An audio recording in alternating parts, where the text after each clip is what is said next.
मेरा प्रश्न ये है कि पिछले साल मेरी मम्मी और मेरे फैमिली मेम्बर्स कुछ जैन तीर्थ पे गए थे, शिखर जी, और घर पे सिर्फ पापा थे, कोई नहीं था। तो आते वक्त पापा का देहांत हो गया, मतलब अकेले ही थे पापा घर पे, और मम्मी वगैरह सब तीर्थ पे गए थे। तो मेरा पूछना ये है कि मम्मी इतना भक्ति करती है, पापा भी भक्ति करते थे, तो ऐसा क्यों? ये अच्छे लोगों के साथ ही ऐसा क्यों? मतलब कोई बीमारी वगैरह कोई नहीं थी। Sorry for that. ये प्रश्न सबके साथ होता है कि हमेशा अच्छे लोगों के साथ ऐसा क्यों होता है। देखिए क्या होता है, ये हमारी समझ का अंतर है बेटा। आप इंजीनियर हो, आप समझदार हो, पढ़े लिखे हो, थोड़ा सा दिमाग मेरे कहने की तरफ लगाइए, आपको समझ में आ जाएगा। इस संसार में जितने भी लोग हैं, ये सुखी हैं कि दुखी हैं? आप बताओ। दुखी है कोई भी, पूरी तरह से सुखी कोई नहीं है। कोई नहीं है। अच्छा, परमात्मा के यहाँ कोई ऑप्शन है दुखी होने का? है? परमात्मा के साथ कोई भी ऐसा ऑप्शन नहीं है उनके लोक में, उनके साथ में, जहां दुखी हुआ जा सके।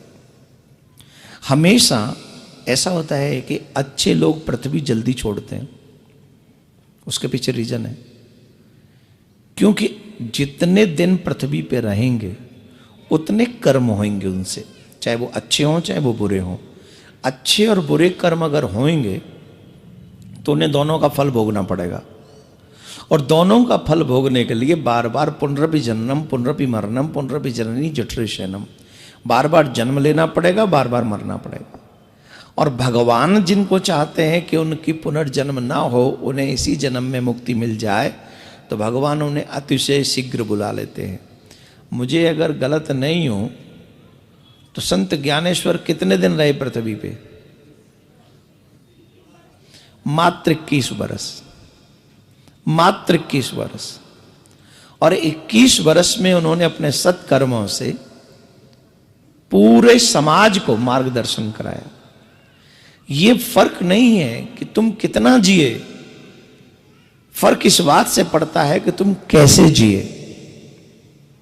आज तुम दुखी क्यों हो? क्योंकि तुम्हारे पापा अच्छे थे, वो धर्मात्मा थे, वो भगवान को मानने वाले थे। और उन्होंने धर्म किसके लिए किया? उन्होंने भक्ति किसके लिए की? उन्होंने भक्ति ही इसलिए की, परमात्मा की प्राप्ति के लिए।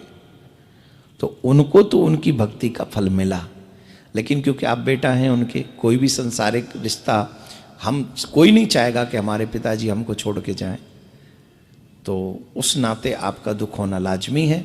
लेकिन आप ये सोच के आनंद लीजिए कि आपके पिताजी को उनकी भक्ति का फल प्राप्त हुआ है, इसलिए आप दुखी मत होइए। हमारी नज़र में जो बुरा है, भगवान की नज़र में वो अच्छा है, लेकिन उसकी अच्छाई को हम देख नहीं पाते हैं, इसलिए हमें हमारे दृष्टिकोण से वो चीज़ बुरी लगती है। भगवान अच्छे लोगों के साथ अच्छा ही करता है, बुरे लोगों के साथ बुरा ही करता है, लेकिन हम में वो देखने की सामर्थ्य नहीं जो भगवान करता है। भगवान का जो करने का स्टाइल है वो हमेशा टिट फॉर टैट, जैसे को तो अच्छे को भगवान अच्छा ही करते हैं, हम वो नहीं देख सकते।